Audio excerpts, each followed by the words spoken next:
ಪ್ರತಿದಿನ ಬೆಳಿಗ್ಗೆ ಈ ಸೂರ್ಯ ಹುಟ್ಟೋದನ್ನು ನೋಡ್ತೀನಿ, ಆಕಾಶ ಬಣ್ಣ ಬದಲಾಗೋದನ್ನು ನೋಡ್ತೀನಿ, ಗಾಳಿ ಸದ್ದು ಮಾಡೋದನ್ನು ಕೇಳ್ತೀನಿ, ಮರಗಳು ಎಲೆಗಳು ನಿಧಾನವಾಗಿ ಆಟ ಆಡ್ತಿರೋದನ್ನು ನೋಡ್ತೀನಿ.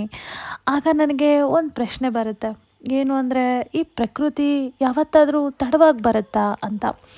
ಸೂರ್ಯ ಯಾವತ್ತಾದರೂ ಹೇಳ್ತಾನ ನಾನಿಂದು ಬರೋಲ್ಲ ಹುಟ್ಟಲ್ಲ ಅಂತ. ಮರ ಯಾವತ್ತಾದರೂ ಬೇಸರ ಪಟ್ಕೊಂಡು ಹೇಳಿದ್ಯಾ ನಾನಿವತ್ತು ಇನ್ನು ಬೆಳೆಯೋದಿಲ್ಲ ಅಂತ. ನದಿ ಯಾವತ್ತಾದರೂ ಹೇಳಿದ್ಯಾ ನನ್ನ ಗುರಿ ಮುಟ್ಟೋದಿಲ್ಲ ಅಂತ. ಇಲ್ಲ ಅಲ್ವಾ. ಏಕೆಂದರೆ ಪ್ರಕೃತಿಗೆ ಗೊತ್ತು ಪ್ರತಿಯೊಂದಕ್ಕೂ ತನ್ನದೇ ಆದ ಸಮಯ ಇದೆ ಅಂತ. ನನ್ನ ಕನಸಿಗೂ ನನ್ನ ಹೋರಾಟಕ್ಕೂ ನನ್ನ ಸರ್ಕಾರಿ ಉದ್ಯೋಗದ ಕನಸಿಗೂ ಒಂದು ಸಮಯ ಇದೆ. ಕೆಲವೊಮ್ಮೆ ಪುಸ್ತಕದ ಮುಂದೆ ಕುಳಿತಾಗ ಅಕ್ಷರಗಳು ಕಾಣೋದಿಲ್ಲ, ಸೋಲುಗಳೇ ಕಾಣ್ತವೆ. ರಿಸಲ್ಟ್ಗಳು ಬಂದಾಗ ನನ್ನ ಹೆಸರನ್ನು ಹುಡುಕುವ ಕಣ್ಣುಗಳು ನಿರಾಶೆಯಿಂದ ಹಿಂದಿರುಗುತ್ತವೆ. ಆದರೆ ಈ ಪ್ರಕೃತಿಯನ್ನು ನೋಡಿದಾಗ ಒಂದು ಸತ್ಯ ಅರ್ಥವಾಗುತ್ತೆ. ಬೀಜ ಬಿತ್ತಿದ ದಿನವೇ ಮರವಾಗೋದಿಲ್ಲ.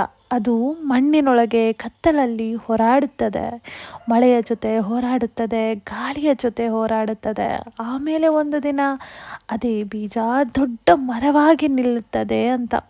ನಾನು ಕೂಡ ಈಗ ಮಣ್ಣಿನೊಳಗಿರುವ ಬೀಜದಂತೆಯೇ ಇರಬಹುದು. ಜನರಿಗೆ ನನ್ನ ಹೋರಾಟ ಕಾಣದೇ ಇರಬಹುದು, ಆದರೆ ನನ್ನ ಬೇರುಗಳು ಬೆಳೆಯುತ್ತಿವೆ. ಪ್ರತಿಯೊಂದು ಬರೆದ ಪರೀಕ್ಷೆ, ಪ್ರತಿಯೊಂದು ಸೋಲು ನನ್ನನ್ನು ಗಟ್ಟಿಯಾಗಿಸುತ್ತಿದೆ. ಇಂದು ನನ್ನನ್ನು ನೋಡಿ ಇನ್ನೂ ನೀನು ಆಯ್ಕೆ ಆಗಿಲ್ವಾ ಎಂದು ಕೇಳೋರು ಇದ್ದಾರೆ. ನಾಳೆ ಹೇಗೆ ಸಾಧನೆ ಮಾಡಿದೆ ಅಂತ ಕೇಳೋರು ಬಂದೇ ಬರ್ತಾರೆ. ಯಾಕಂದರೆ ಕನಸುಗಳು ನಿಜವಾಗುವುದು ಇಲ್ಲ ಅಂತ ಏನಿಲ್ಲ, ಅವುಗಳಿಗೆ ಸಮಯ ಬೇಕಷ್ಟೆ.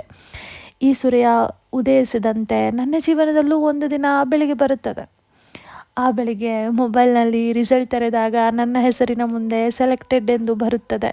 ಆ ದಿನ ಇಂದಿನ ಈ ಕಣ್ಣೀರು ನಗುವಾಗಿ ಬದಲಾಗುತ್ತದೆ. ಇಂದಿನ ಈ ಮೌನ ಗೆಲುವಿನ ಕಥೆಯಾಗುತ್ತದೆ. ಇಂದಿನ ಈ ಹೋರಾಟ 1000 ಮಂದಿಗೆ ಸ್ಫೂರ್ತಿ ಆಗುತ್ತದೆ.